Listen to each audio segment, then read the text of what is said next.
ഈ കൂട്ടത്തിൽ എത്ര പേർക്ക് തലശ്ശേരി അറിയാം? തലശ്ശേരി ബിരിയാണി. യെസ്, തലശ്ശേരി ബിരിയാണി എല്ലാവർക്കും അറിയാം. എത്ര പേർക്ക് ജാനകി അമ്മാളിനെ അറിയാം? ഒരൊറ്റ ഒരാൾ അല്ലേ? 1897 തലശ്ശേരി ജനിച്ചു. പക്ഷെ ആ തലശ്ശേരിക്കാരി വനിതയെ ആർക്കറിയൂല? മലയാളിക്കറിയൂല.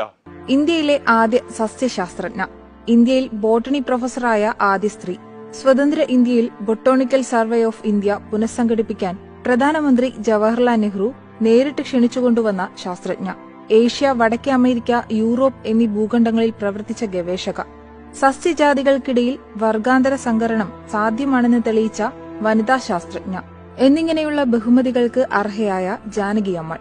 സ്ത്രീകൾക്ക് മാന്യമായ സ്ഥാനം ലഭിക്കാതെയിരുന്ന 19ാം നൂറ്റാണ്ടിന്റെ ആദ്യകാലം തൊട്ടേ സ്വന്തം ആർജവം മാത്രം കൈമുതലാക്കി പ്രവർത്തിച്ച ഈ ധീരവനിത മലയാളി, സർവോപരി തലശ്ശേരിക്കാരി ആയിരുന്നെന്ന് പോലും എത്ര പേർക്കറിയാം?